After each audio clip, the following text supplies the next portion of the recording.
بچپن میں والدین کا آپ کے معاملے میں کوئی ایسی یادیں کہ جو یاد رہ گئی ہو کہ ہاں یار یہ ہے، کیا فرماتے ہیں؟ بچپن میں والدین کے حوالے سے جو سب سے مین چیز ہے وہ تو تربیت کے حوالے سے ہی ہے کہ تربیت کے حوالے سے جو والد صاحب کا رول تھا، والدہ کا رول تھا، وہ ہمیشہ رہا اور بہت زیادہ رہا، اور اس تربیت کے جو اثرات ہیں وہ آج تک میں محسوس کرتا ہوں۔ الحمدللہ۔ اور تربیت کے حوالے سے جو ہم ویسے کتابوں میں پڑھتے ہیں کہ تربیت جو ہے وہ بتانے کا نہیں بلکہ سکھانے، اور سکھانے کا مطلب بھی یہ کہ کروانے کا نام ہے۔ تو تربیت کا وہ جو معنی ہے وہ پریکٹیکلی جو ہے یوں کہہ لیں کہ بچپن ہی سے وہ سمجھ میں آ گیا تھا، یا اب جا کے سمجھ میں آ گیا کہ تربیت کسے کہتے ہیں۔ کیونکہ والد صاحب یہ کرتے تھے کہ جیسے وہ نماز کا صرف کہتے نہیں تھے، وہ ساتھ پکڑ کے مسجد پہنچا کے ہی چھوڑتے تھے، اور اس میں بھی یوں کہ بس جیسے اذان ہوئی تو اس کے ساتھ ہی، یہ نہیں ہے کہ جماعت تک کا انتظار ہوگا اور پھر مسجد جائیں گے،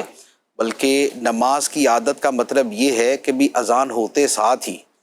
آپ باقی سارے کام جو ہے وہ چھوڑ دیں اور آپ مسجد پہنچ جائیں، اور اب آپ نے جو بھی پڑھنا ہے، جو کرنا ہے، اب وہ مسجد میں بیٹھ کے آپ کا سارا کچھ ہوگا۔ فارغ ہیں تو آپ ذکر اذکار میں لگے رہے، ورنہ جہاں سنتیں پڑھنی ہے وہاں سنتیں پڑھیں، تلاوت کریں۔ اسی طرح فجر کے بعد بھی جو ہے وہ مسجد میں ٹھہریں اور وہاں وقت گزاریں۔ اجتماع کا معاملہ تھا تو اجتماع میں جانے کا کہا نہیں بلکہ ساتھ لے کر گئے۔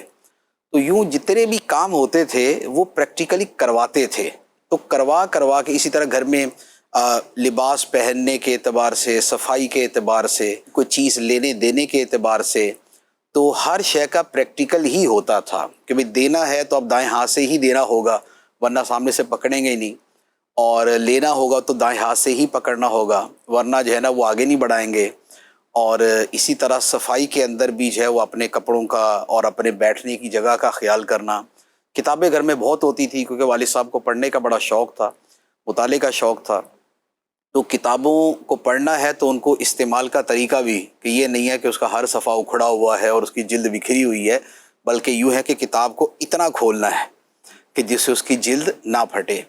اور تو یہ جو چیزیں تھیں یہ یوں ہے کہ جو کروا کر تربیت جو ہے وہ ہوئی، ایک تو وہ اس میں شامل تھی، اور دوسرے نمبر پر یہ تھا کہ بہت سی چیزیں پھر ایسی ہوتی ہیں کہ جو چھوٹے بڑوں کو دیکھ کر رہے ہوتے ہیں۔ تو یوں کہہ لیں کہ مجھے جو پڑھنے کا شوق تھا اور جو دینی رجحان تھا وہ زیادہ تر دیکھنے کی وجہ سے تھا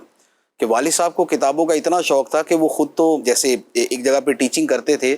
تو بس میں جانا ہوتا تھا تو بس کے اندر بھی کتاب پڑھتے رہتے تھے، ٹرین میں جاتے تھے تو ٹرین میں کتاب پڑھتے رہتے تھے، اور گھر میں بھی کتابیں پڑھتے رہنا اور اس کا مطالعہ کرنا ان کی عادت تھی۔ تو دیکھ کے وہی والی چیز ہے وہ اپنے اندر بھی آتی گئی۔ پھر چونکہ گھر میں کتابیں تھیں تو کوئی گھر میں چیز ہوگی تو بندہ اٹھائے گا بھی اسے، تو کتابیں تھی تو اٹھا بھی لیتے تھے۔ تو یوں جو والدین کے حوالے سے بہت زیادہ چیزیں یاد ہیں وہ تو ان کی تربیت کے حوالے